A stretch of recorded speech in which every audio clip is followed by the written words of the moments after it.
What is up, bros? I'm Caleb. And I am Jonathan. And we are a couple of bros on a mission to give you guys the most detailed movie reviews out there with as little bias as possible. Welcome to the All Bros. This week on the podcast, we are going to be updating you guys on our weekly watches. And I got to warn you, I watched a lot of shit this week. Yes, he did. He watched. He's got like freaking 3 or 4 titles on me. Yeah, most of the stuff I watched was kids shows and kids movies and shows and stuff. So I mean, there's a slight disadvantage that Rose has there. I haven't been able to watch an adult movie in a real long time. So that just kind of ties into this week's episode, where we will especially love that. Like, yeah, yours is all kids movies, and then my two are freaking just complete opposite ends of the spectrum there. Oh my gosh. Yeah. So yeah, we'll be updating you guys with our weekly watch, and with that, or after that, we'll be getting into our breakdown of Migration. Yeah. So with that, let's say we get right on into this. Let's do it. Need motivation? Angry Dad Podcast. Trying to jumpstart your life? Angry Dad Podcast. You want help getting off the couch? Angry Dad Podcast. You need a verbal kick in the ass? Angry Dad Podcast. You want to hear from somebody who's been through it all? Angry Dad Podcast. I am here for you. You can find me on all podcast platforms. Alrighty, kicking it off with a weekly watch. Just because I have the longer list, I'm going to let Rose go first. So I'm going to, oops. Well, just spoiled it. Sorry. That was my bad. So I'm going to probably get a lot of flack for this, but so I finally watched The Exorcist. Took me, this movie came out in 1973. Took me that long. And I'm not going to lie, I think it's overhyped a little bit. I did not get scared really at all, nor did I feel uneasy. Like, I know a lot of people say, oh yeah, the exorcisms, you just feel like super uneasy. You just feel a certain way. I don't know, maybe if I watched this when it first came out or before I've seen other movies that have like evil spirits, stuff like this, maybe would have been more scared, but just it didn't click with me like I'm sure it did with other people. It's still a good horror movie. I definitely, as you can see on I still give it a stream it recommendation, because I feel it's definitely a horror movie that you need to see. Like, if you're a huge horror movie fan, you have to see The Exorcist at least once, because for how much it didn't scare me and I feel it's overhyped, there are still a lot of things to like about this, like the mother and daughter. Their relationship is really good. The effects still hold up tremendously. I will say though, Scary Movie 2 ruined this goddamn movie for me, because there are parts where when the demon is inside Reagan, the daughter, she's like shouting obscenities, like, F her, F me, shit like that. And all I can think of is in Scary Movie 2, when they're doing the exorcism scene, one of the priests actually starts having sex with the girl that's in the bed. And I'm just like, just freaking ruined it for me. Like, because that's all I can think of. I can't take this shit seriously. Dude, that's the worst thing about parodies, is that they can make you stop taking shit so serious. Like freaking the part where she first gets possessed and she comes downstairs when the mom's having a party and she pees on the floor. In this one, the mom is very comforting. She takes her daughter upstairs, gives her a bath. All I'm remembering is from Scary Movie 2 when she walks over to the daughter and she's like, she's very sick, and shoves her face into the piss, grabs a newspaper, just like, bad girl, beating her like a freaking dog. Oh shit. Yeah, so yeah, Scary Movie 2 ruined certain scenes of this movie for me. But yeah, overall, I still liked it. I just feel it's a little overrated. So the original Exorcist gets a stream it for me. But I mean, we Oh, sorry. talked about we talked about this a little bit. I feel like there's only a certain amount of people that I feel take this movie too seriously. It's the people that originally watched this like in theaters that are just like, "Oh my gosh, this is the craziest shit." Then you get the people who watched it at home, like when they rented it from like Blockbuster or some shit, Yeah. that watched it and they're like, "Oh my gosh, this was the scariest shit I've seen." It was because they like the people who saw it in theaters, that was because that was the first time of them seeing something that was truly like demonic on screen. Or at least the first thing in like mainstream that I feel was like demonic. And then Yeah. you get those kids that watched it a little too young because their parents rented it from Blockbuster and they watched it without them knowing and scared the shit out of themselves. And so they're like, "Oh yeah, this is the scariest movie on the freaking planet." And then you got us where or you specifically, you were raised on horror movies. So you're already numb to Yeah. I had great parents, as you can tell. yeah, so you're already numb to this shit, and then on top of that, it's diving into it being a '70s movie. '70 movies are notoriously slow paced. The only one, except maybe I'm biased. The only exception for that to me is Halloween. See, that's fair. I'm not I'm going to give you biased that. towards that. I'm not going to No, give you that because that is a completely very fair. biased I'm opinion. biased towards that movie. It's my favorite horror film of all time, so completely understandable. I bet you if I had the time to, I could create a cut of Halloween that takes out all the fluff and it would be way better for you. Okay. If I I'd be ever get ve- the time to and I'm just like, what the hell? Like maybe Dude, freaking maybe know. maybe there'll be an Albert's cut of Halloween. All right. For what? Because like me and Caleb talked about this before we recorded. Like we really want to try to start having a bunch more movie nights with VR. Maybe one of these movie nights we literally watch Halloween together, and you just point out every single scene that you would cut out. I'm going to expect a lot of pausing. Yep. You could absolutely expect that. All right. But yeah, so I feel like those are the people that hold this movie in such high regard. Or you get those freaking snotty horror like lovers that are just like, "Oh, this movie's like those like freaking pig-nosed people that are just like, I'm a horror movie purist" or some bullshit like that. Like those are the people that I feel hold this movie in such high regard and aren't able to look at it without with an objective eye. Yeah, you're not wrong.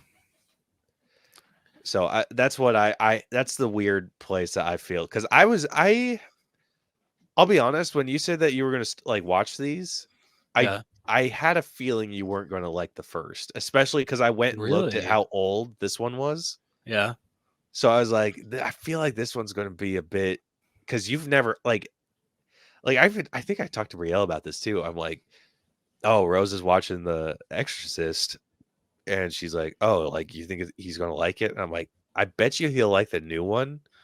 I don't know if he'll like the first one. And he's like, why not? I'm like, because Rose is freaking numb to this shit. Yeah, you're Like not wrong. he was raised on horror and gore, and I don't think '70s Exorcist is going to do it for him. God. He knows me too well. Caleb knows me too well. Dude, I feel like I feel like we're at the point now where you're able to recognize shit that I would like, even though you don't, and I'm able to do the same. Yeah, it's true. Or at It's least true. like how at least with how we'd react to a movie.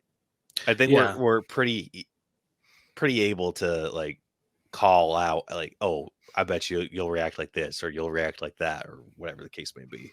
Yeah, no. Yeah, no, yeah, you're absolutely right.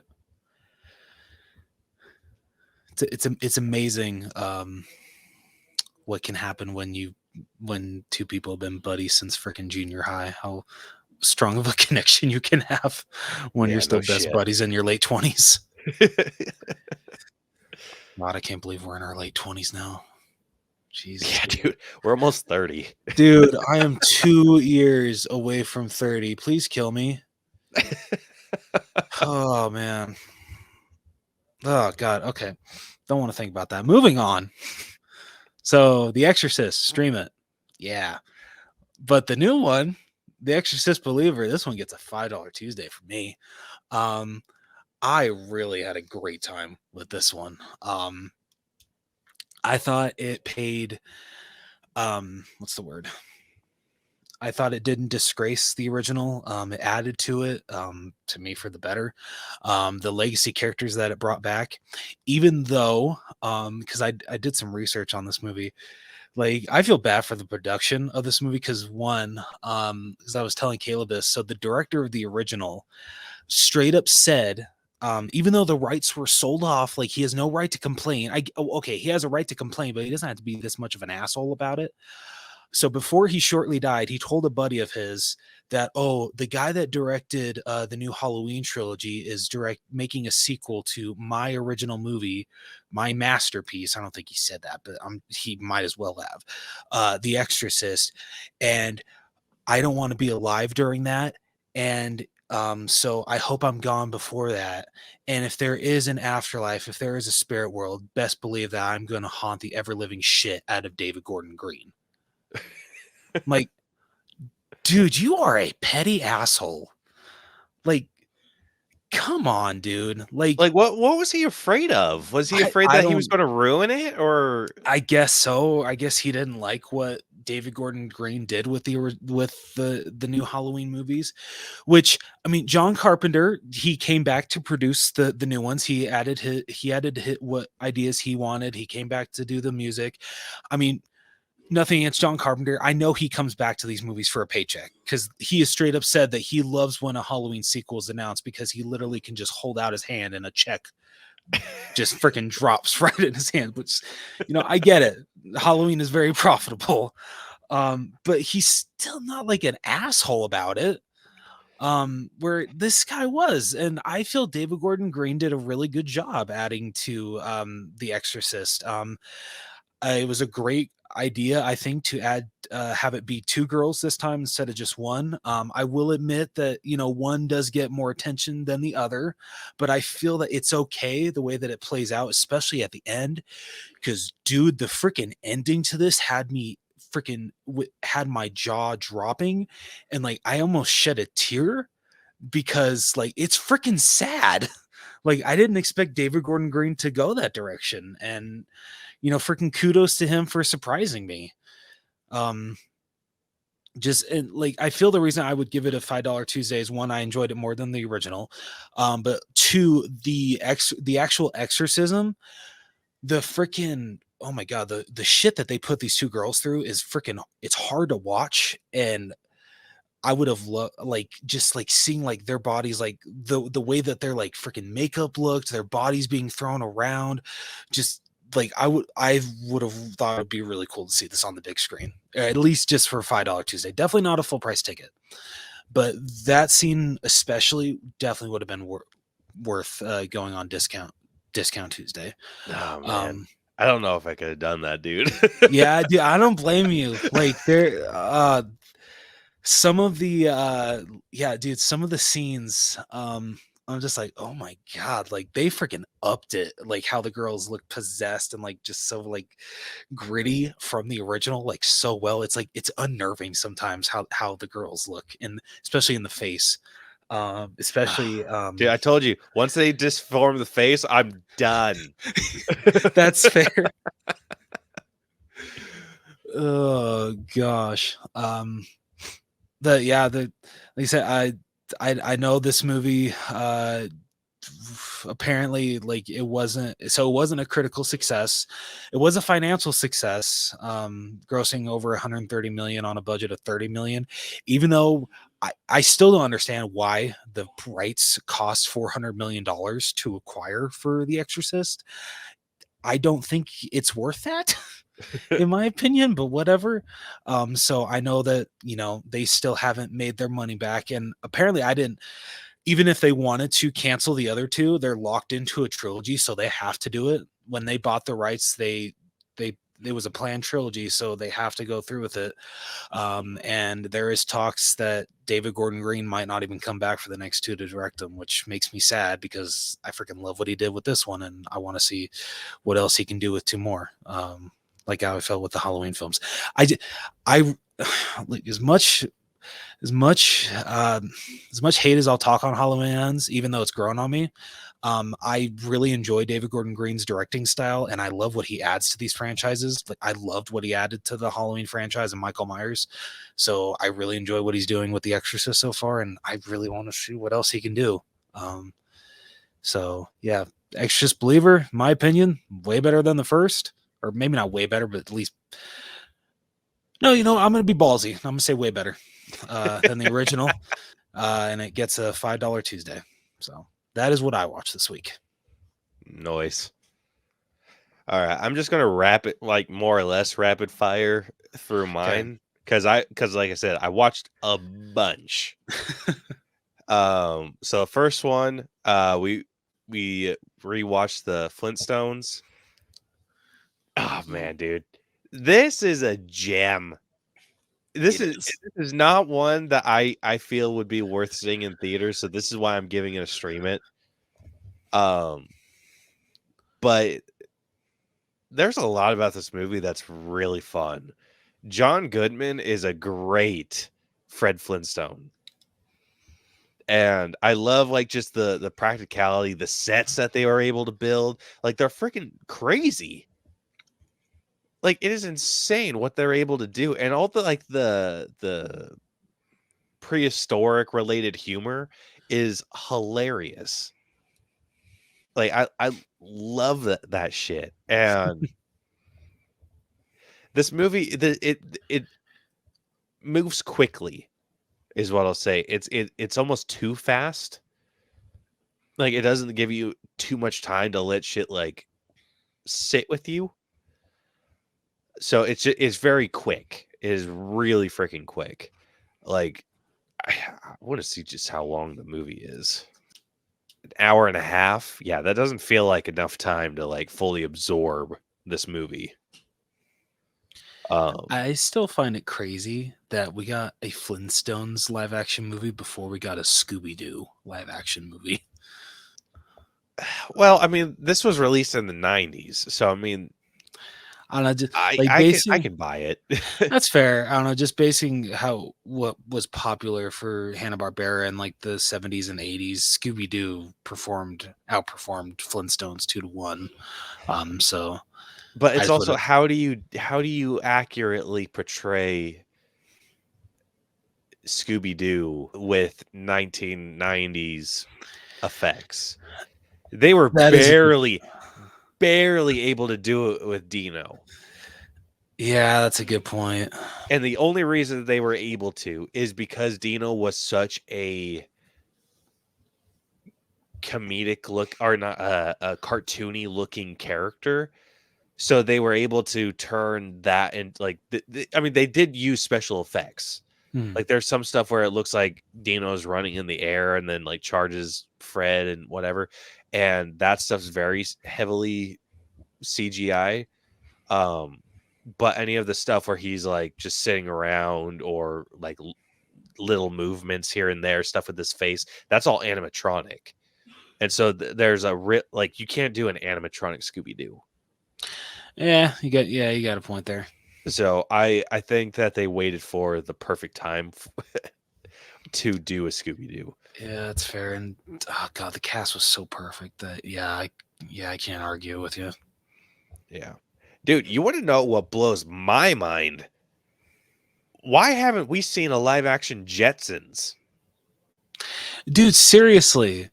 Like we've literally gotten all of dude, we've gotten a freaking oh my god, what is it? Josie and the Pussycats movie? Yeah. How do we get that, but not a live action Jetsons? Like the other ones make sense for how popular they were. You know, the Flintstones, Scooby Doo, Yogi Bear. Those make sense, but freaking The Jetsons are up there with Yogi. yeah, or maybe it wasn't Joe. It was either Josie and the Pussycats or Gem and the Holograms. It might have been Gem and the Holograms. It was both because Yep. Josie and the Pussycats has a movie too. Oh yeah, yeah, that's true.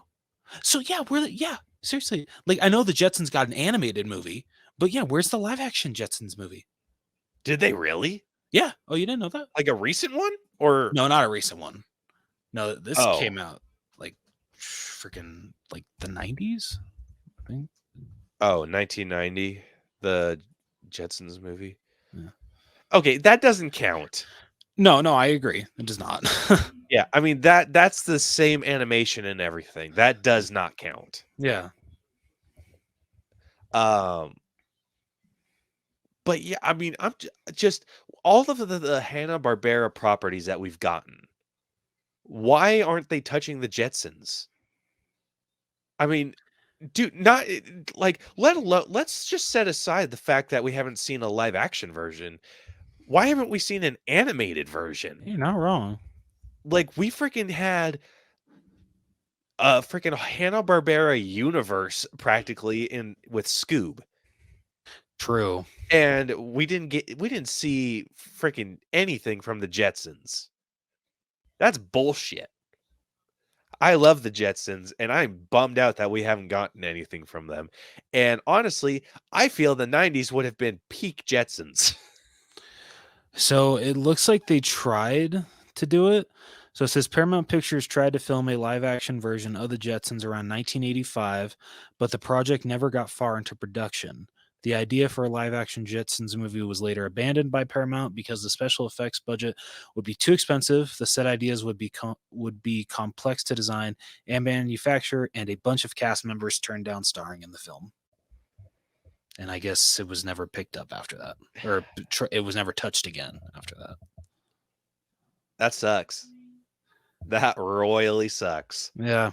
I bet they could do it now, and it would be perfect. Yeah, no, I agree. I'm like, I know Scoob wasn't great, but like, I would love for them to, try to do other Hanna-Barbera properties. Like, not everything has to be Scooby Doo. Yeah, I would love for them to touch upon Jetsons, and like I said, I don't know if I'd want to see the Jetsons in live action or animated more. I'm leaning towards live action because, dude, Jetsons in the style of like Barbie Land Barbie. Oh, dude, yes, please. That would be dope. That would be incredible. Oh man, dude, if there's anything to bring back Dreamcast for, yeah, it's a live action Jetsons movie. Live action Jetsons. I love it. All right. The next thing that I watched was The Croods. I freaking love this movie. It is hilarious. I actually think I meant to give this a $5 Tuesday because I really enjoyed this movie. It is it is up there for DreamWorks movies. I'll definitely agree with you there. Yeah, it's one of the more forgettable DreamWorks films, but I also love these movies. Yeah.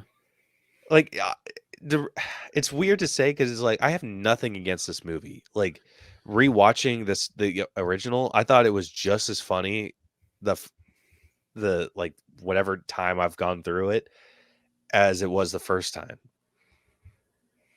Like I thought it was so good. And yeah, I meant to change this to a $5. I would personally give it a $5 Tuesday. I'd agree, honestly. All right. After that, I watched Ugly Dolls again. I'm sorry. The soundtrack is bitchin'. No. And goes way harder than it needs to. But I don't hate this movie either. Have you seen it? No, but you might be one of the only people that I've heard that actually enjoyed this movie. This movie has been ripped to shreds by other people. I have a feeling that you would like it. Okay, so I still haven't seen the other two, but I really enjoyed the first Trolls. If I enjoyed Trolls, am I going to like Ugly Dolls? Is it kind of like a little bit alike since they're both based on? Which one do you like more, the first or the second Trolls? Well, I haven't seen this. Sorry, I haven't seen the second or third yet. Oh, you haven't? Yeah, Okay. I've only seen the first Trolls. Ugh. I would put it slightly below the first Trolls. Okay. Like, I will say that I do think Trolls is a better movie overall. Okay. I do feel like this one's really close though. Okay. Like, if I put this on the same level as Trolls, Okay. like grade wise. Yeah. All right. So I think it's Definitely have to worth check it checking out it. then. It is on Netflix if you want to check Okay. it out. All right. Yeah, but it's good. I think the reason this movie gets ripped to shreds is because most of, if not, like, Kelly Clarkson is the main voice. She's like the little pink one, Oh, okay. and then what's his face? Blake Shelton voices the little green rabbit. Oh my. Okay. Yeah, but it's so. Let me see if I remember this cast. I don't remember the red one or the doll with glasses. The pink one is Kelly Clarkson. The green one would be Blake Shelton. The gray one is voiced by Gabriel Iglesias. The orange one is voiced by Wanda Sykes. Pretty boy up in the corner is voiced by Nick Jonas. Oh my. And then the little blue dog looking thing is voiced by Pitbull. Are you freaking kidding me? Dude, you would think that it would suck, but it doesn't. Wow. Okay. They're Interesting. surprisingly, I do not care for Pitbull's music. I will just throw that right out there, right? Okay. I did not hate the portions of song that he threw into this movie. Okay. I think it is worth watching at least once. Okay.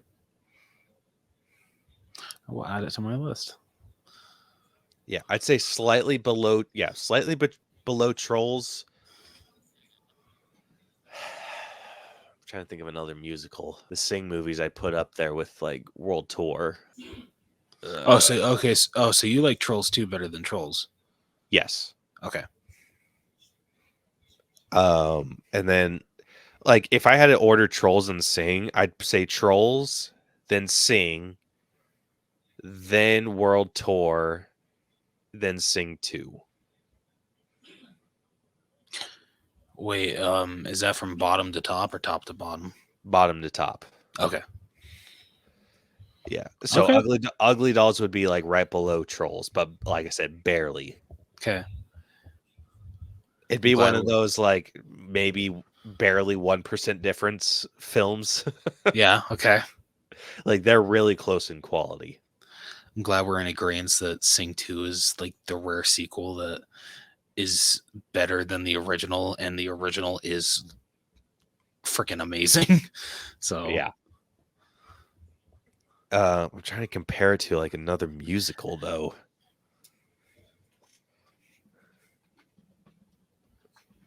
Let's see, kids musical movies.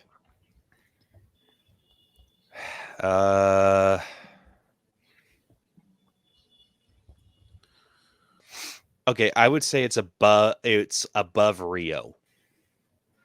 Okay.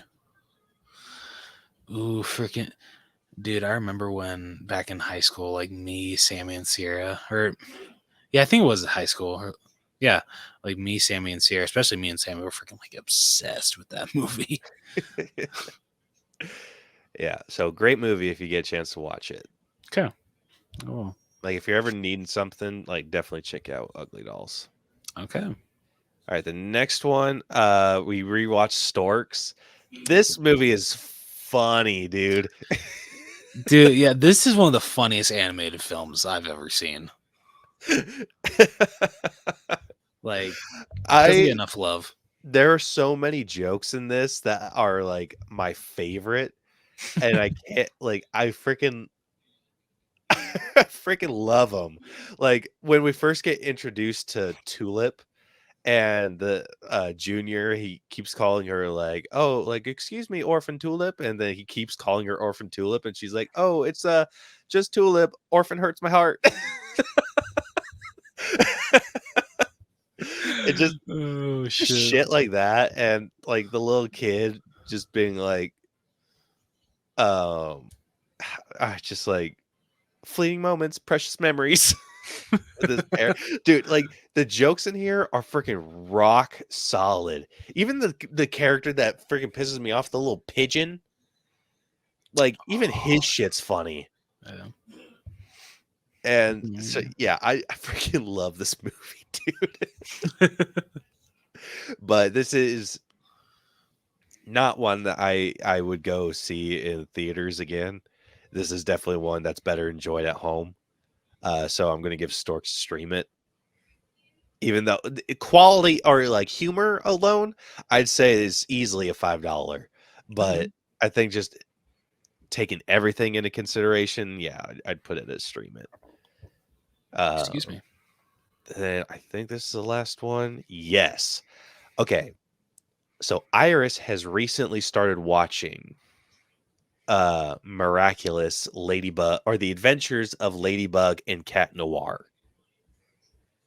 And it is not a good show. But is it as bad as Peppa Pig?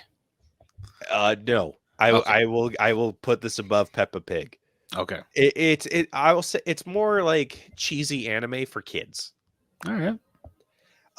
It's kind of has that like Sailor Moon super like exaggerated costume up process throughout the whole show.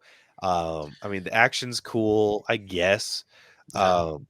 But I think it was meant to be in a different language because the voice or the mouths don't match up all the time. Oh, damn. But it's set in France, so I'm thinking it's supposed to be a French show. Interesting.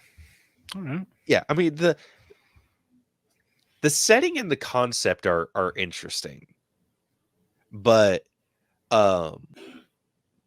So like I said, she started watching this show, and I do not like the show, so I ignored it and would just catch whatever bits because she wanted me to sit and watch with her, and I'm like, no, I'm playing on my phone. So she wanted to watch the movie, and I was like, okay, fine, whatever.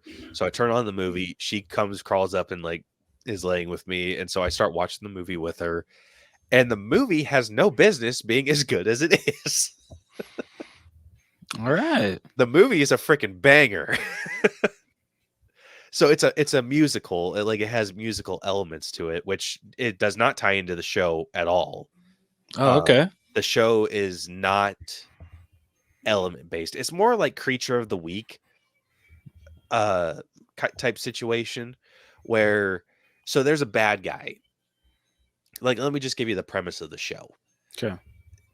So he has a magical ring and she has magic earrings.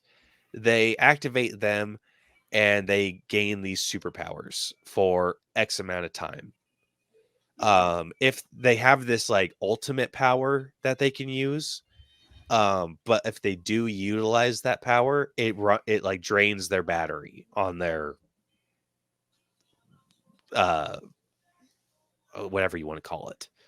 Like it drains their battery. So they kind of have to like they'll use it, they'll fight a little bit longer, and then their ring or their earrings will beep, and then they're like, okay, gotta go, and then they'll scoot.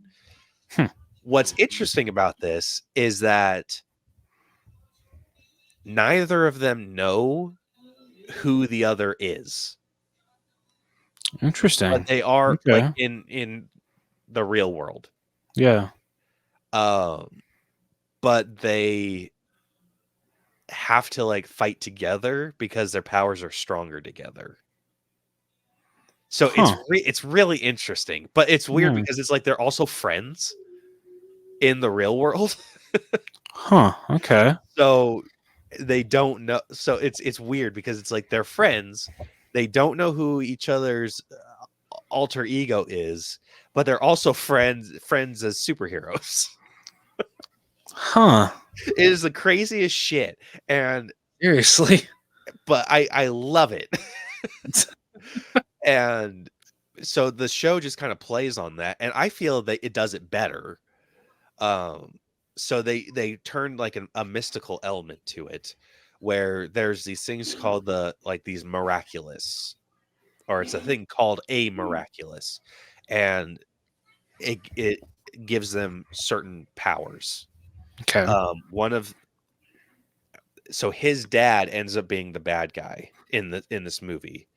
Um, and he's the main bad guy in the show, but I don't know if he's his dad in the show. Like, I haven't been able to like catch on to that yet, but in the show he has these power, like he has a bunch of butterflies that can control people, but if he evilizes one of these glowy butterflies, it can go and fly into someone who has like ill wishes or just negative feelings, and it enhances them and turns them into some sort of like villain of the week. Huh. Okay. But in this, it's like it's the same concept, but he just like, instead of it there being a bunch of butterflies, he only summons one at a time, and then he puts them in, and then they turn into monsters that they have to fight and blah blah blah. Kind of cool. But the soundtrack is freaking baller. The animation is beautiful. And like I said, it enhances the story of the show tenfold. Makes it so much more bearable to watch. All right. And yeah, I think they do everything about this way better than the show. And I told Brielle after I watched it, I'm like, what the fuck? Like, this is messed up how good this movie is compared to the trash show. Oh shit. And I can't say how many times I've freaking been played like that. Like, anytime I'm told, hey, watch, or like, this movie is actually really good, and I'm like, okay, well, I've seen the show and bet you it's not, like, I'm always proven wrong. But yeah, this movie is actually freaking great if you want to watch it. Super interesting concept. I have no idea how they don't know. Like, it's just one of those things you have to suspend your levels of disbelief a little bit, because they look exactly like they do in their human forms as they do in their, like, the only difference, like, she doesn't even change her hairstyle. Like, her hairstyle's the same. The color's the same. The only difference is she has a mask. And so she reveals her identity to him at the end of the movie. And he's just like, what? Like, you're so dumb. So it's kind of like The Incredibles? It is basically like The Incredibles, yes. At least the only one that tries in The Incredibles is freaking Violet. At least she actually like puts a headband on, so her like hair isn't, like in her face. So I guess like she kind of is a little different than her. Barely. Yeah, barely. But everybody else, it's literally just a freaking mask. Yeah, I'm like, with Mr. Incredible specifically, it's like, who are you fooling? But yeah, like, this show is, or I do not recommend this show whatsoever. Okay. Like, it is garbage. But this movie is pretty freaking baller. All right. And man, like I said, I can't tell you how many times I've been caught off guard by these damn movies. Because dude, it's done it to me like a bunch. Like, the My Little Pony, like, they had a new, like, it's more recent, but a My Little Pony movie, and that was freaking awesome. Like, it was a really good movie, and I was like, "Hey, I'll turn on the show for Iris. I bet she'll love it." The show is garbage. I'm just like, "What the fuck?" I feel that, and I'm not saying I would just because it's not my age demographic and I might feel a little weird. But I feel I'd be the same, not like story because of the story, but I feel I'd be the same way with like Paw Patrol. Dude, Paw After you see, Patrol's garbage too. really? Oh, The okay. show? Oh, like, okay, it's not like garbage, but it's not good. Because like comparing the animation of the movies to the show, I'm like, oh god, it's like freaking night and day. Yeah. Like the animation in the movies is freaking great. It looks awesome. But then you see the show, you're just like, ugh. I'll tell you what I feel what this has done for the show or for the movies is because they're adapting something that's a show and they're just taking those characters and giving them a better paint job. I think that what's happening is that they don't have to drop as big of a budget towards modeling and setting up the skeletons and everything. And like they don't have to spend so much money doing that, so they can put even more money towards the compositions and the backgrounds and like all of the lighting and like all of the stuff that makes this look good. Yeah. And so they're able to drop more money into that. They don't like there's a lot less wasted time, so they can just dive into a story. It like maybe that's loosely adapted off of this show's bullshit. Because, like I said, in the show, the main villain is just some rando dude. Hmm. As far as I'm aware, I don't know if they established at some point or whatever. I wasn't paying attention, but in the show, it seems like he's just some rando dude. Hmm. And so in this, they connected Cat Noir to the main bad guy, Okay. and then they kind of established what his powers are versus hers a little bit better. And again, it's just something I don't know if they've established it. So he has they're like yin and yang. Like that's what their miraculous abilities are. It's Okay. like yin and yang. So she has the power of creation and he has the power of destruction. Oh. So All right. he has the ability to like make things like break apart, and he like shows this power off and accidentally like destroys the Eiffel Tower, and then she's Shit. able to use her abilities at the end to like fix everything. So like the Okay. creation destruction, and it's freaking it's cool. Yeah. And it's like interesting how it ties in to their personal stories too, because in the show it's just whatever, like that's just how their powers work. But dude, whoever freaking wrote this movie is a freaking genius. So that's kind of like what her ability, so in the show her ability, she like uses her ability and then it just kind of gives her something that she might need, and then she has to figure out how to use that object. Huh. Okay. And it's so it is so dumb. Like, because sometimes she'll get like a spoon and she's like, I don't know what to do with it. And then she'll figure out some bullshit thing to use the spoon for. And then it's Mhm. like, so it's just something random. And then his, like, anything he touches, like, breaks.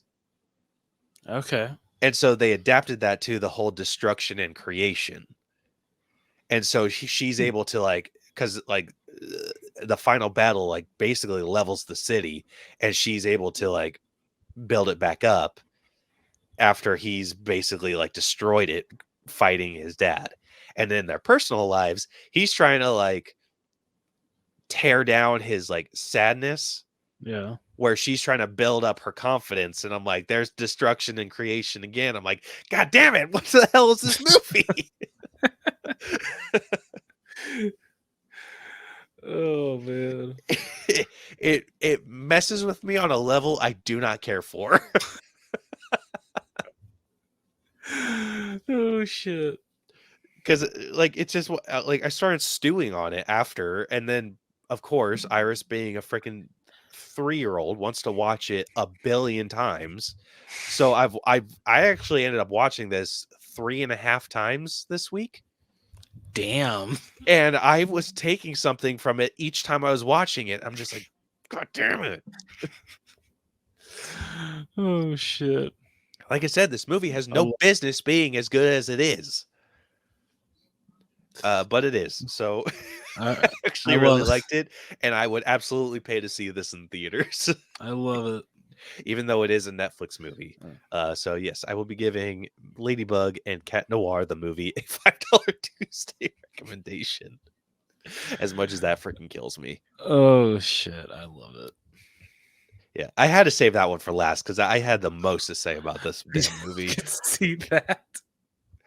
Dude, it's aggravating. It is aggravating how good her shows can be. Oh shit, dude. Yeah, but nothing will ever top Bluey. I'm just gonna say that right now. Nothing will ever top Bluey. Yep. I am absolutely in agreement with that. Yeah. Oh, yeah, I forgot I'm leaving. Yeah, I was like, wait, I'm not leaving this one. All right. Well, with that,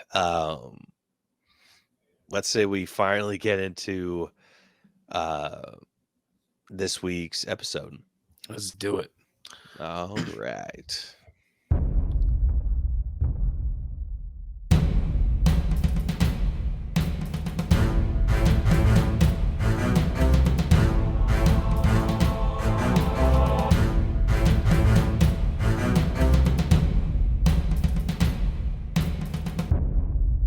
All righty.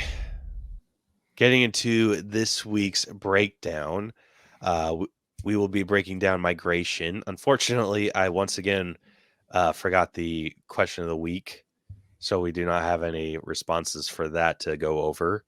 So we'll be getting straight into this week's breakdown. So if you are new to our breakdown system, we have split movies into 8 different categories that we individually score to come to a final All Bros letter grade. The 8 categories that we score are story, writing, acting, character development. Typically we do effects, but with this one we are going to be discussing animation because it's an animated movie, duh. Then we will be discussing the music. Typically we do costumes, but again, this being animated, we are going to be talking about the character design, and then we will be giving or discussing our own personal score at the very end. All those numbers will get magically added up and spit through our algorithm and give us a letter grade to compare this movie to others of a similar grade, as well as a percentage that gives us a ranking, but that's not quite as important, but it is fun. Yes. Very much so. Yeah. So starting off with a spoiler warning. If you have not seen Migration, we will be posting that spoiler warning now. Rose is about to spoil the entire movie for you in our favorite segment that we like to call Reading with Rose. So with that, Rose, would you like to take us away? I would love to. So, in a New England forest, anxious Mac Mallard constantly discourages his kids Dax and Gwen from venturing into the outside world, much to the oh my god, I'm off to a great start. Much to the displeasure of his wife Pam. One day, the Mallards meet a flock of migrating ducks who are en route, south to Jamaica, which the family finds interesting, but Mac has no such interest. Pam tells Mac that he must open his eyes to the world outside him. That night, Mac talks with his aging Uncle Dan, who also does not want to leave the pond. However, Uncle Dan makes Mac second-guess his stance, and he decides to let his family migrate, with Uncle Dan joining them at Gwen's behest. However, they end up going north instead of south. During a rainstorm, they take up shelter in a swamp underneath a boardwalk where they encounter a crazed elderly heron named Aaron. who brings them to her shack to spend the night with herself and her husband Harry. Despite their frightening disposition, the Herons prove their good intentions by saving Dax and Gwen from a catfish. The following day, the Mallards arrive in New York City, where Uncle Dan wanders off and ends up getting the ducks in trouble with a flock of pigeons led by the gritty Chump. However, Pam's assertiveness puts them in Chump's good graces. Chump leads them to her friend Delroy, a macaw who is from Jamaica but lives caged by a human chef that owns him. Wanting to set Delroy free, Mac and Pam infiltrate the restaurant where the chef works to acquire a key to his cage. After evading the humans, they manage to get the key and free Delroy, who gratefully guides them to Jamaica. While Gwen stops for a bathroom break, Max soon finds an entrance to a paradise full of Peckins. The group begins to enjoy themselves, but Dax soon finds out the whole place is a duck farm, with the chef from earlier being one of its clients. Dax helps the Peckins and his family escape the farm, but he loses his wing feathers after being stepped on by the chef, rendering him flightless. The birds stop to rest at a resort where Mac chastises Dax for his recklessness, much to Dax's anger. Soon the chef finds the birds via helicopter and traps them in a net, while Dax and Gwen manage to hide. Inside, the chef plans to kill Mac and Pam first, prompting Pam to give into despair, only for Mac to raise her spirits. They try to push a button to release the birds through a salsa dance they learned at the restaurant, but are caught by the chef at this point. Delroy has finally had enough, and he, Uncle Dan, and the Peckins pelt the chef with fruits and vegetables. The chef is knocked unconscious by a squash, hitting a button that causes the helicopter to drop out Pam and Mac, still stuck in their cage. They are saved by their kids, with Dax having fixed his wings and with Dax fixing his wings using some of the other birds' feathers. Both father and son silently reconcile. Now led by Dax, the birds eventually arrive in Jamaica, where Delroy reunites with his friends, and the Mallards catch up with the duck family who visited their pond earlier.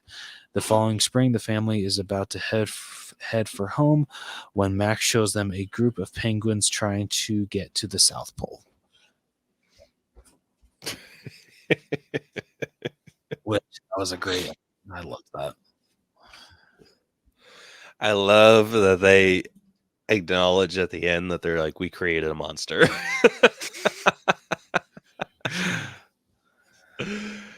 Oh man, dude, I think I have a soft spot in my heart for this movie. Like, it's just one of those like classic telling of a kind of a basic plain old family vacation story.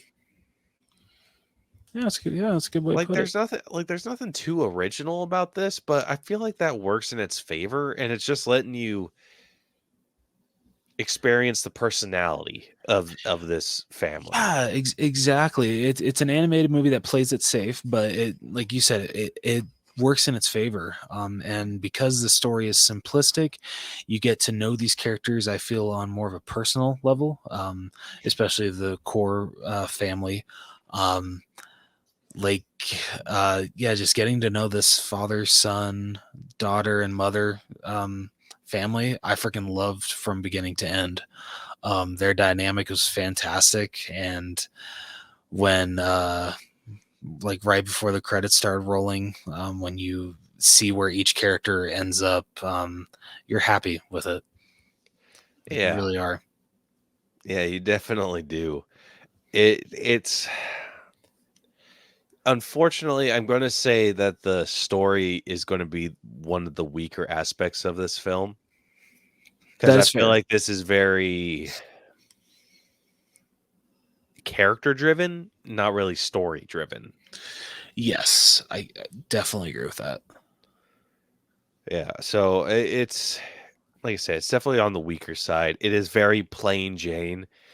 It is very like, oh, stubborn dad ends up giving in and going on a vacation with his family.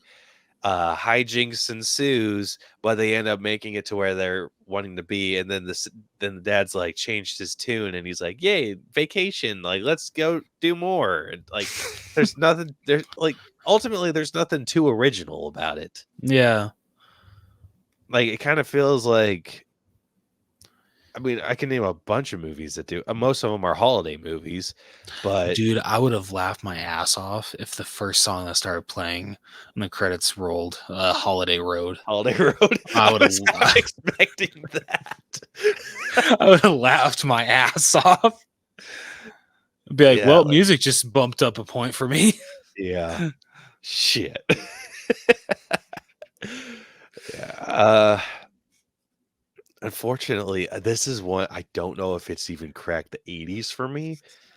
That's fair. Simply because, like I said, it's not a very original story. But it is Yeah. the only thing I would say that's even somewhat original about it would be the fact that it's ducks.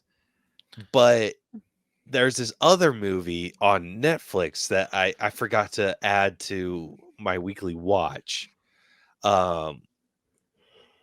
That was released in 2018 called Duck Duck Goose, which is basically exactly what this movie was. Oh shit. Kinda. Okay.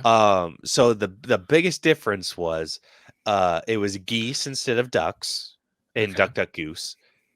And this cocky goose was trying to migrate, but he hurt his wing, and so he brings these children along to basically act as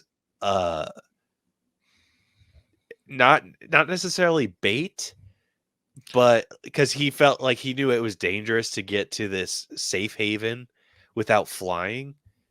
And so he's just like, okay, well, I don't need to be fast. Like, I don't need to be faster than the predator to make it to the haven. I just got to be faster than whoever I bring along with me. And so he brought these little ducklings, Wow. and it was messed up. It was messed up. But it was okay. But it made me feel like gave me some very heavy migration vibes to it. Mm. And I was just like, ooh, like that's not great. Yeah. But I mean, it kind of followed the same shit. Like he ends up somewhere that he's not supposed to be, like ends up going the wrong direction or whatever. The ducklings end up going to like some Chinese restaurant and like are about to get cooked up. And I'm like, okay, kind of a dark turn for a kids movie, but let's see where you're going. I mean, can you really go any darker than freaking Toy Story 3 when literally we almost watched them get incinerated? Fair point. Fair point. But yeah, so this one I'm not too high. I'm sitting maybe like 77.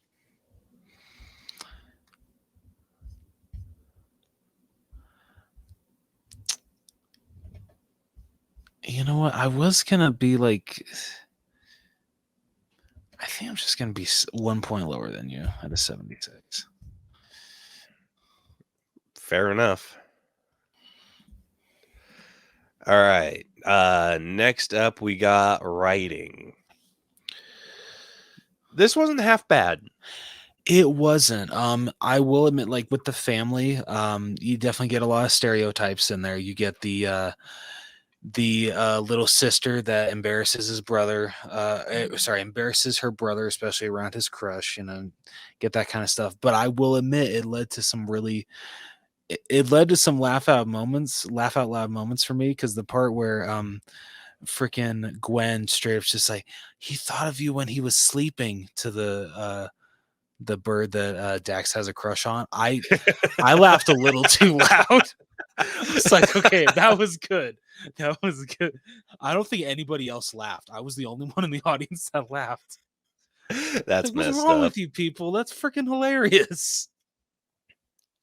Dude, my favorite shit was like the opening when he was sharing this like the bedtime story, And then he's like, yeah, but the ducklings died. And I started laughing. I'm like, that's hilarious. I love the perspective shift, like the recognizable one for me is my perspective shift in movies like this, because pre Iris, I was always on the side of the kid, the one that was just trying to like make his own way in the world, or like try and go do like something adventurous or whatever. Like I was always for him, like just like the defiant kid, just like I know what I'm doing better than you do, old man, and like that kind of bullshit. Yeah.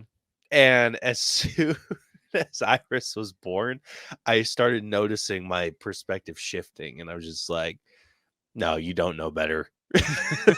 So I liked going to go see this with my family, because I took Iris, and Braille came along with us. Oh, awesome.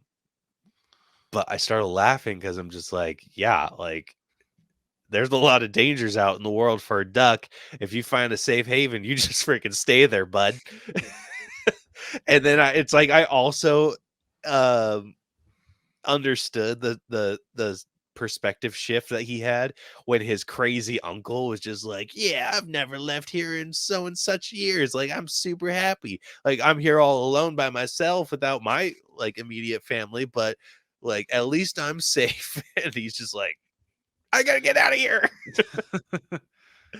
Like I completely understood that shift in him, because like there's like certain people that once you hear like, oh yeah, you're doing the right thing, if you hear that you're doing the right thing from the wrong person, nothing will make you shift your your move faster.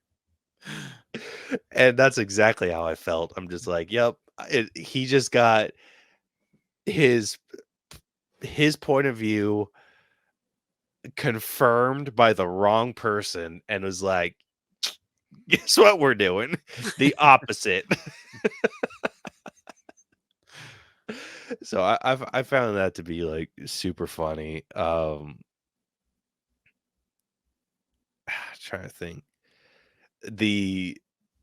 I really liked the interaction with the pigeons when they got to New York.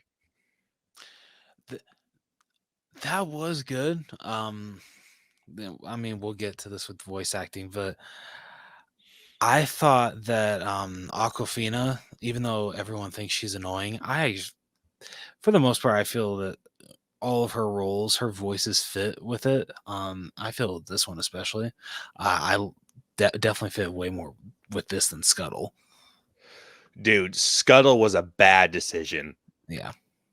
But that is something that we did discuss in our Little Mermaid breakdown. So if you guys want to hear our thoughts on that, go check it out. Yeah. Oh man. But yeah, I agree with you there. I understand why she's getting cast in these roles, because she does have a very iconic voice. I think the one that I feel is working the best for her, and I know we've only seen the trailer so far, but her character in Kung Fu Panda 4. Ooh, you are not wrong there. I think it's really working there, and I really look forward to seeing what they do with her character in that movie. Yeah, same here. But the rest of the humor, there was definitely stuff that was like laugh out loud and whatnot, but I don't know, like the rest of the writing, it was good. It wasn't like exceptional by any means, though. No, that's fair. Like there were definitely like standout scenes that like the writing was very strong. Like when they're in oh my god, what is that giant bird's name?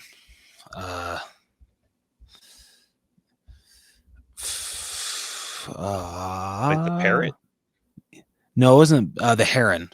Yeah. So that was funny. yeah, freaking the writing when they're in her house with her husband, all of that was great. Freaking love that writing. I am curious, how did you feel about how with the chef that he was voiceless, like didn't say anything? Like, I you like that? didn't mind that. I didn't either. Like, I was half expecting that he was finally going to say something at the end, which I'm glad that he didn't. I feel that for the type of villain that they set him up as, which he's definitely just like a one-off, like very, you could easily, no, he's a one-off villain. Like, I don't know. Like, when it comes to, I guess, like Illumination's villains, honestly, like I'd put him at the bottom just because he's a chef that wants to, like, I get why he, goes after them, but just What's I messed don't. up though, he was only a villain from their perspective. In his perspective, he was just hunting down what he paid for. True that. That's a very good point. I'm like, dude, homeboy's just trying to make a living. Yeah. Okay. Ooh, I meant to include this with story, but I guess I could with writing. This movie actually did surprise me. At least, or maybe just I'm not good with calling this stuff out. That, like, when they're at the sanctuary and the chef shows up and like he tries to catch Dax, but oh my god, what's the dad's name? Mac, right? Yeah. Mac comes in, saves him, everything. When in the next scene, when they take rest at a hotel, and Gwen and Dax are the only ones that are up. I half expected the chef to just show up and just grab Dex and freaking bounce, like that's what was going to happen. I did not expect for him to literally take everybody else except for Dax and his sister. Like, so, like, on movie kind of caught me off guard with that. So, I guess kudos to the writing team for, like, catching me off guard. Maybe that's something I should have caught, or like it wasn't really that big of a surprise, but for me it was. No, I was fully expecting them to be caught Okay. exclusively. Yeah. Okay. But I agree. I thought it was a very um welcome change from what from what I was expecting. Yeah. Okay. But yeah, I didn't catch on to that either. I thought they were going to be caught, and then mom and dad were going to have to go rescue them and So, all that okay. good Glad I'm stuff. not the only one. Yeah. Writing though, this one it's barely higher than story for me. It Yeah. it's Same it's here. really good, but it's not good enough for me to like justify it cracking into the 80s. This I'm sitting maybe a 79. I think I'll match you there. All right, moving on over to acting. First up, we have Kumail Nanjiani, who plays Mac Mallard. Then we have Elizabeth Banks, who voices Pam. Then we have Danny DeVito, who voices Uncle Dan. Then we have Casper Jennings, who voices Dax. Unfortunately, he is someone that we did not have a picture for. Yeah. So we're Because just going to throw in his his character's character pose. picture. Yeah. Yeah. And then we have Tressie Gazal, who voices Gwen. So same thing. Yeah. And yeah, honestly, like, this was a really well put together cast. And I feel like if you need like crazy old guy, the go-to is always freaking Danny DeVito. Dude, seriously. Like, oh my god. I love Danny DeVito so much. He's amazing. Yeah, dude, there's nothing this guy can't do. Seriously, like, even if you hate a movie, it's Danny DeVito's performance is usually something that it's going to be the highlight of the movie. He even if it's even if it is a phoned in performance, which I don't think I've ever seen him do one. I No, think he gives it 100% he really every tries in single every role. yeah, it's always going to be one of the best parts of the movies. Agreed. Definitely agreeing with you there. All right, what's your top 3 look like? Top 3. So, unfortunately, Danny DeVito is not in my top 3. Like, he was good, but there were some others that took that spot. Number 3, I would give to Tressie Gazal, who played Gwen. She was freaking hilarious. Absolutely loved her. She was adorable. Just yeah, like amazing young voice actress. Like great job. Number Dude, 2, super funny delivery. dude, Super funny seriously, delivery. hers and Casper's. Like I don't know if they recorded in the same booth, same recording booth, but their freaking chemistry was so good when it came to a brother sister dynamic. Like freaking great. I absolutely loved it. Oh my gosh, dude. Anytime that they started fighting and she started yelling, "He's hitting me, he's hitting me." Like that felt like it was uh, like delivered through experience. Yeah, right. Dude, seriously. Number 2, I'll give to Casper Jennings, played Dax. He was freaking great. He had some of my favorite lines in the movie.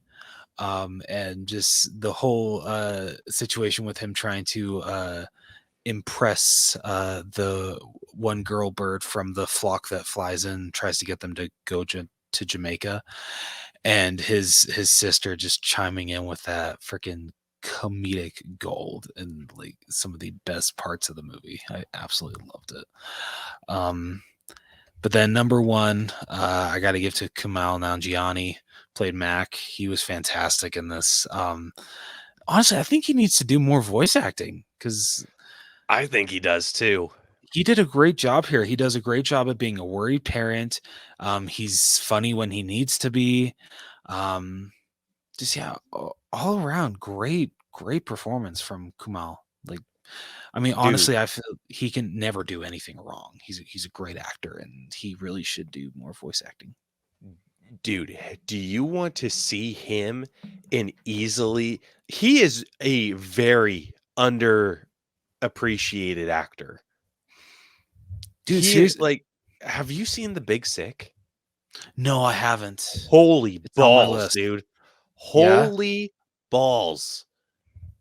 His performance in that is freaking incredible. Like incredible. Yeah, I'm giving my number 1 to Kumail as well. I think he did a really great job delivering all of the lines that he needed to and the emotional way that he needed to. Um, Loved his performance. I'm going to agree with you on my number 2, which is actually which is actually your number 3, Tressie Gazal. I loved her. She was such a fun character. Um, I I f- I thought she was hilarious, and any line that she had was just pure gold. Uh, yeah, so I'm giving her my number 2, and then my number 3, I'm going to be giving to Danny DeVito. that's fair. It was a Completely fair. really close third. It honestly could have been a coin flip between him and Casper, but I mean Danny DeVito, dude, you can't freaking beat Danny DeVito. It's true. And then just that, like a freaking little shout out to Elizabeth Banks. Uh, her performance as Pam was great. Yes, absolutely. It just, I just don't think it was on the same level as everyone else, Yeah, no, that's fair. but But still, great performance. yeah, fantastic performance. So this is definitely one that I feel is a higher point. So I would say acting, I'd probably give it an 84. Yeah, I think I'm gonna match you there too, man. All right. Next up, we got character development, which with this has to be done on Mac. Yeah, definitely. Like Mac is definitely the one that goes through the biggest change. I would say he's not very adventurous at the beginning, like at all. Doesn't want to do anything dangerous, doesn't want to leave his pond or put his family in any sort of unnecessary risk, as any sane person would. Um, and then he gets his beliefs, like he gets more or less guilted into going on this vacation or taking hit or migrating with his family, and he doesn't want to because he's afraid of like the risks and whatnot. But he's also, it's interesting to see two things that someone values being challenged at the same time. Like his ultimate fear was losing his family. Mhm. And so that was I feel like that's where this was more character driven, because it wasn't really attacking his character. It was just putting two different forms of losing his family on the table, and him having to basically choose which one he was willing to accept, and which I thought was great storytelling. I agree. Because I mean, on one hand, his family is safe, but he's driving his family away. Hmm. And so eventually he feels like they're going to, it's like impressed upon him by Uncle Dan that his family's going to end up taking off and leaving him behind because they want to go on this grand adventure. And so he's just going to be stuck at the pond, like living a very lonely life. Where on Yeah. the other hand, he's super worried about their safety while doing all this. So it's like both things are being challenged. And so he ultimately chooses to take the risky journey, but him being able to be there with his family. Uh, and so I loved that, like that challenge of character, or just his motivations, just the fact that they didn't only put loss of family by death on the table. Yes, and I really appreciate that. Yeah, like really well told, really well told. Um, but yeah, I like that a lot. And then everyone else seemed to go through their own like little character growth too. Um, the wife, maybe not so much. Like she was one that was very stationary, probably for the better. Uh, Yeah, that's true. I mean, she does have that moment towards the end, like where she's actually like willing to just give up, but then Mac talks her out of it. So I appreciate maybe that, just like that little shift for just a moment in her character. But yeah, other than that, really not too much. Loved everything that they did with Dax. I thought next to Mac, he had the most character character arc, in my opinion. I see that too. This is very much a father-son driven film. Yes, Like they do which have some stuff with the sister and the mom, but it was mostly driven about the father and son and their relationship, I would yeah, say. you don't really see that a lot, I feel. So Yeah, I mean, you see like mother son a lot, I would say. yeah, Mother daughter a ton, oh yeah, but absolutely. yeah, you don't really see father son too often. Mm. One I feel that really needs to be touched upon more is father daughter. I Like agree. like that Like that is one that totally being really needs. biased here.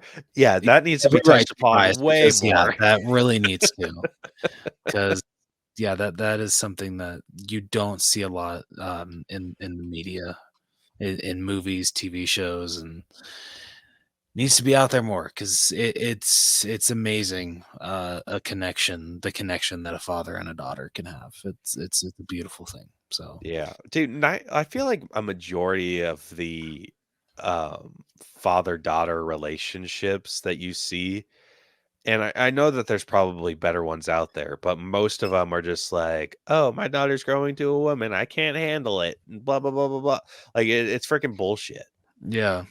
I'm like, True. sure, that shit's not easy.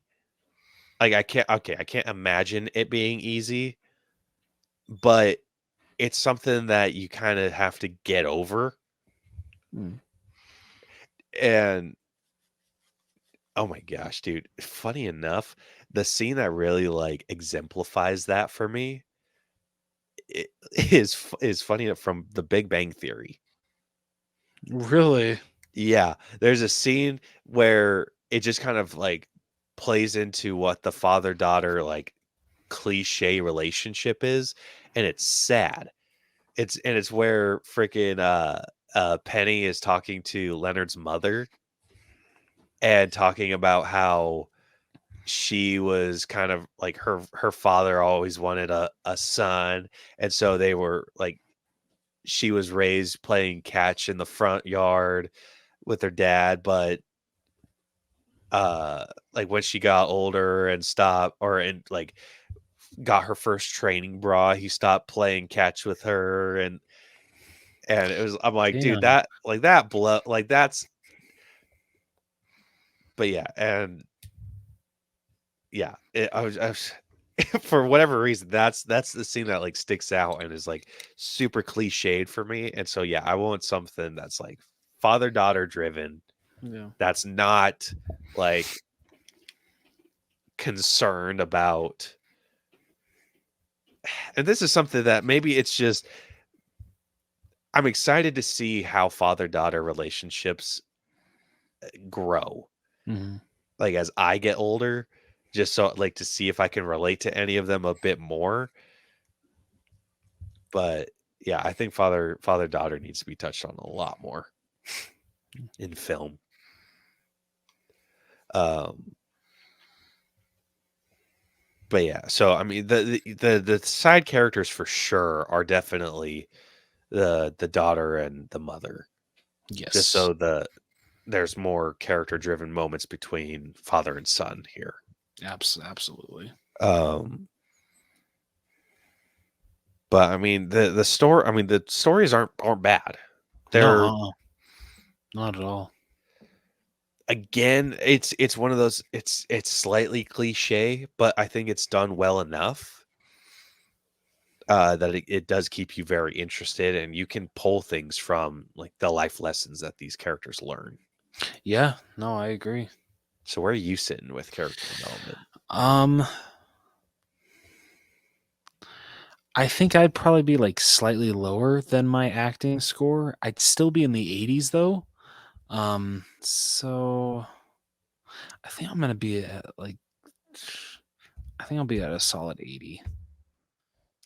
That is actually exactly where I was sitting as well. Hell yeah. All right, next up we got animation. This was I feel this is one of Illumination's best looking movies when it comes to animation. I know Illumination will they'll get so much shit for the Despicable Me, not Despicable Me movies necessarily, but the Minions. And just how annoying they are, which I'm not going to argue. They freaking Minions ruined Despicable Me for me. Like I have a hard time watching those movies, even though I enjoy them, especially the first one. The second and third are okay, but the first one is so freaking good. But just the Minions ruin it for how overutilized they've been in Illumination's catalog. So when they actually, come out with an original movie, you kind of get excited for it. And so when with Migration, the animation is absolutely beautiful here. Um, yeah, it's no Pixar, but there's nothing wrong with that. I think Pixar has come to they're like the standard. I feel they're like the top standard when it comes to animated films and just how realistic they look. But when it comes to like maybe like second, third place, not knocking any of these studios, I feel Illumination is definitely they're either above DreamWorks or like right behind them. No, not No, anymore. no, okay. I think they used to at one point, not anymore. So would you put DreamWorks above or below? I would put DreamWorks above. Because for like Puss in Boots and stuff like that. For Puss in Boots, The Bad Guys, like a lot of their more recent films That's have fair. really upped their animation game. That's fair. Okay, yeah, I can agree with that. But I feel if there's one thing that Illumination is really good at, it's what's the it? I mean, I feel it's they're really good with like textures, I guess, like with hair, like stuff like that. I feel Illumination does a really good job with that kind of stuff. And You here are it was no not wrong. exception. Like with the feathers on the ducks, they look fantastic. Like that shit looks so freaking good. Yeah. Yeah, you're definitely not wrong there. Yeah, no, animation was great. One of the best looking Illumination movies, in my opinion.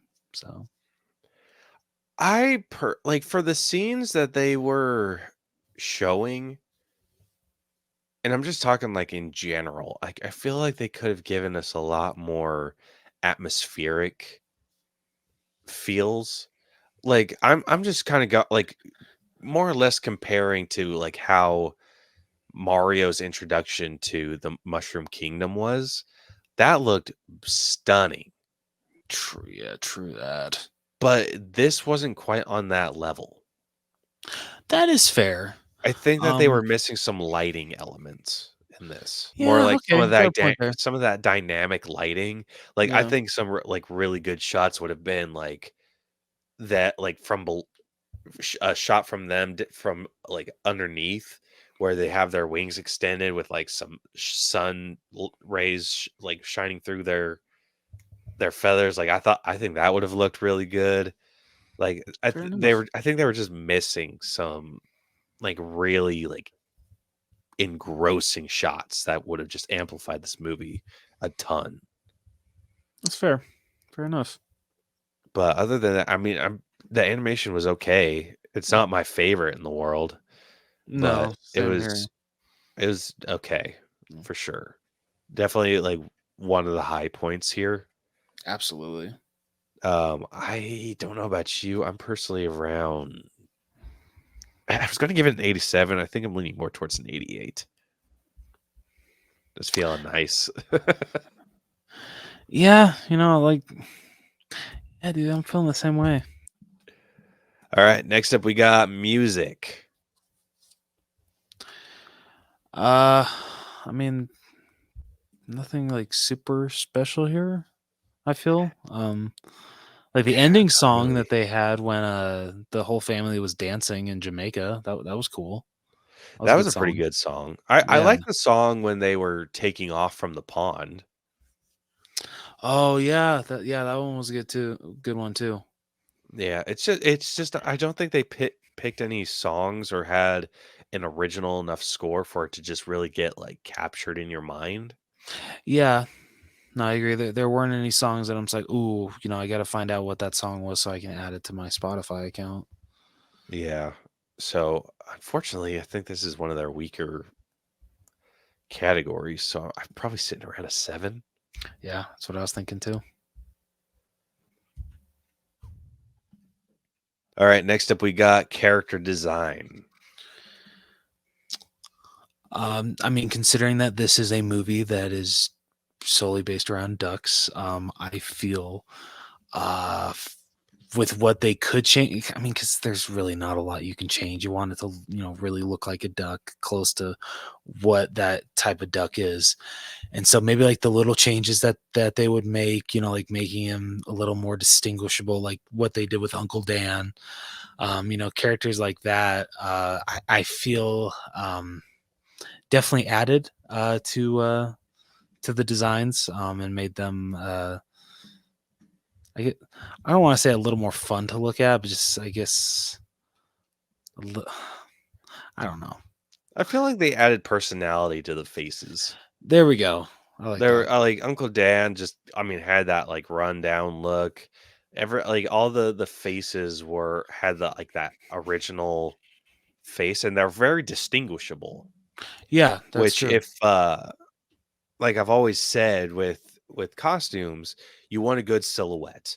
And I think with Yes, this movie, you have a really solid silhouette of these absolutely. characters. I think seeing these characters like together, silhouette style, I would be able to distinguish this movie from other duck films. Yeah, I agree. So this is I would say this one's definitely higher than Where Music's Sitting. Yeah, but how much Um, higher? that I'm not sure. Uh, I think I'm sitting maybe like an 8.5, and even that feels high for me. yeah, personally, I'm sitting at a hard 8. I Hard can give you an probably. 8. I Okay. can definitely give you an 8. All right, last up we got our own personal score. Who do So you want let's to hear go? what you thought of this one first. Okay. Um, honestly, when Caleb told me that he really enjoyed this movie, I thought I was going to enjoy it. I usually enjoy every Illumination movie.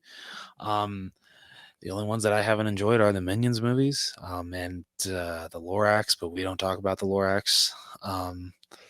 But like overall, like Illumination has come out with some of my favorite animated films. You got the two Sing movies, two of my favorite animated films. Um, so I was pleasantly surprised of how much I enjoyed Migration. I thought it's an animated film that plays it safe, but it definitely works in its favor. You got really good voice cast, really good animation. Just yeah, I had a good time with it. Do I plan on going back and watching it anytime soon? Probably not. But like, say if I'm like scrolling through on Netflix, um, there's nothing else to watch, I'll definitely turn this on. If this is on sale for like $10 on Blu-ray, definitely buy it. Just to add to my collection. It's definitely a movie I would not add to my collection. Um, it's like I said, it's not like the Minions movies, even though I can't say that because I freaking own both Minions movies. God, the hell is wrong with me? Um, good Lord, Jonathan. But anyway, yeah, no, Migration. It was good. I had a good time. So, personal score. I think I'm gonna go at a 78. I think this is one I definitely liked a little bit more than you.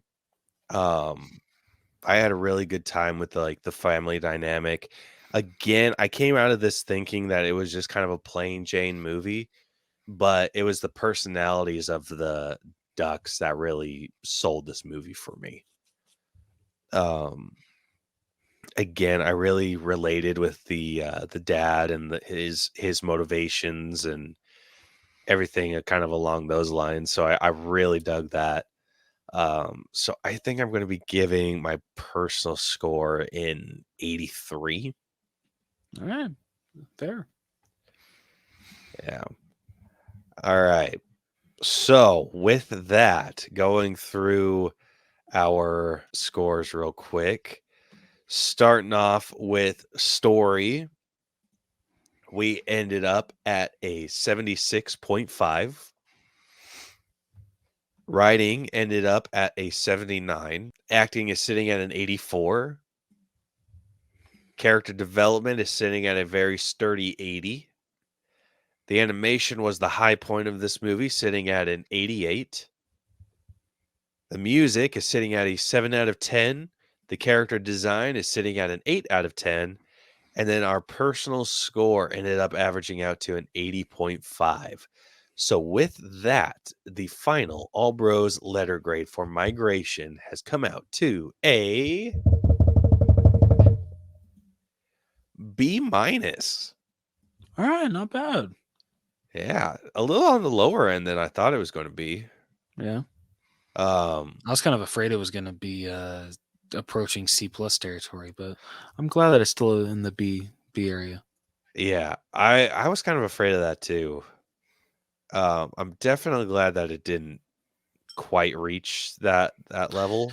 Yeah, Um, but yeah, it's a fairly, let's see, A B minus.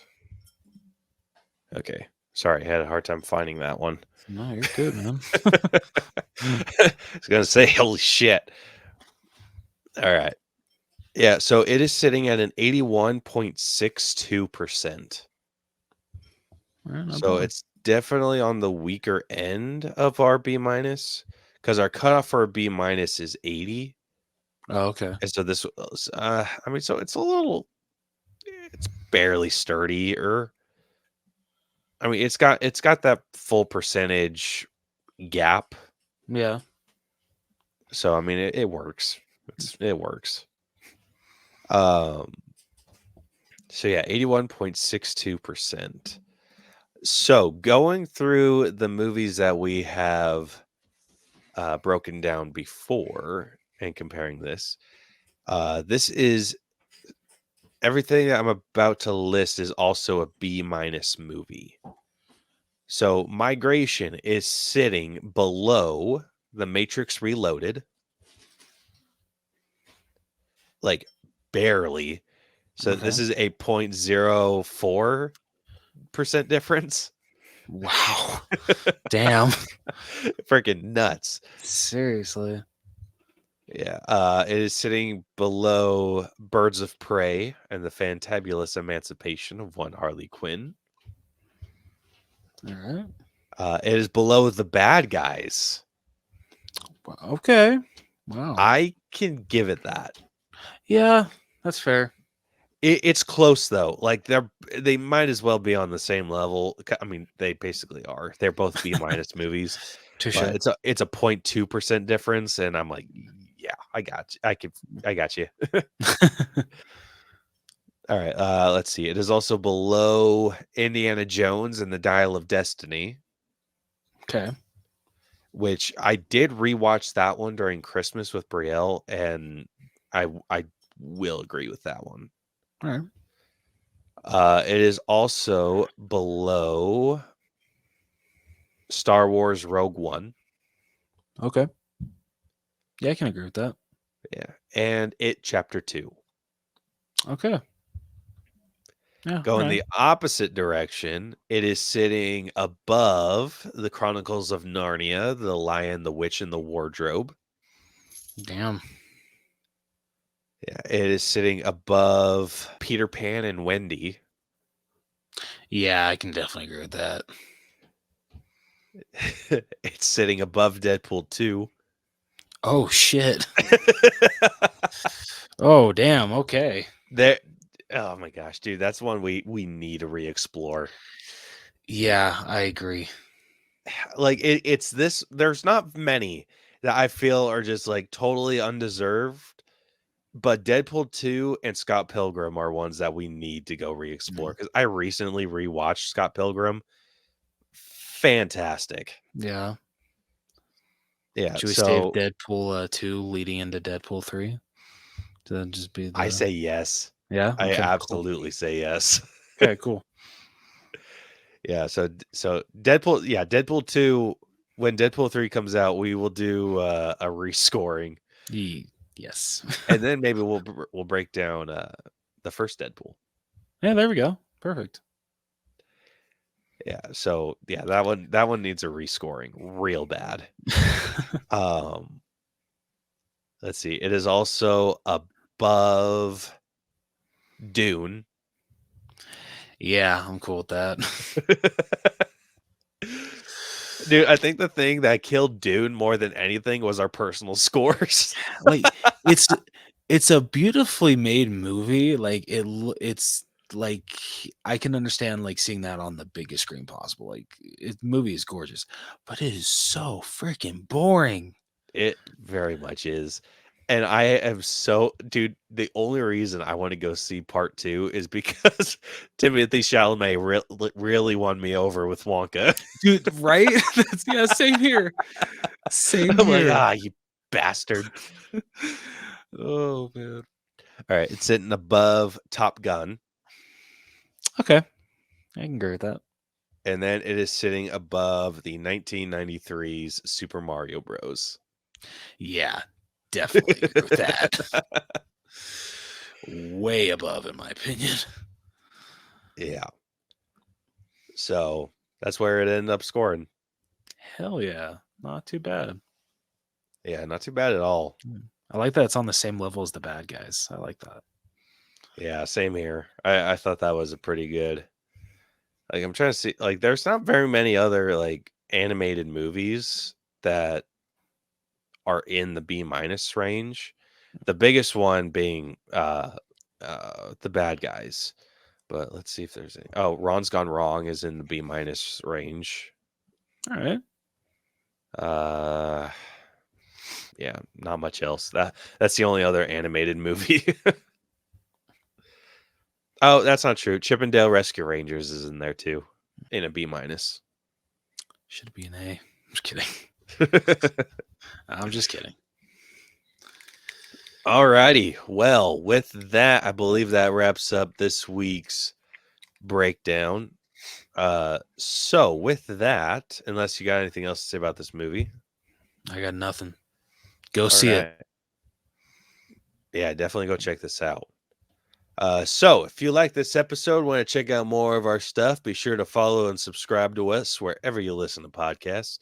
We are basically everywhere. Biggest ones being Apple Podcasts, Google Podcasts, Stitcher, Spotify, all the good podcast listening platforms. You can also catch all of our episodes on YouTube, as well as some bonus videos that we are. That's not true. Yeah, we don't do those anymore. Actually, no, that is true. That is true. The recommendations, I post those to YouTube. Oh, yeah, there we go. Bam. Freaking duh. I didn't even. Only been doing it for a year, for a Caleb. moment. Shit. Yeah. So you can catch all of our episodes on YouTube, as well as some bonus videos that we make. Be sure to follow us on social media. If you want to hit us up with an episode idea, want to answer our question of the week when I post them, or if you want to join us for an episode, we would love to have anyone on. We are on Facebook. We are on Twitter. I'm just calling it Twitter because I refuse to call it X at this point. I agree. It's one of the stupidest decisions ever made. Yeah, so we are on Facebook, we are on Twitter, we are on Instagram, we are on TikTok, we are on LinkedIn if you want to check us out that way. All at the All Bros. You can also email us at theallbroschannel@gmail.com. Or you can check out our website, which is tinyurl.com/theallbros, where you can find links to everything that we do. So yeah, we look forward to hearing from you guys. Next week, I don't know what we're doing yet. I thought we were doing Mean Girls. Oh, that's right. Son of a bitch. I forgot it. I forgot to take a note of that. Shit. Oh, you're good. So all right. Next week, scratch that. We will be breaking down Mean Girls, the musical, not the original OG Mean Girls. So it's not, for those that don't know, it's not a remake of the original. It's an adaptation of the musical that was on Broadway. So yes. So yeah, you guys can look forward to that next week. Until then, this has been the All Bros Podcast. I'm Caleb. And I'm Jonathan. And we will catch you guys next week. Deuces. So long.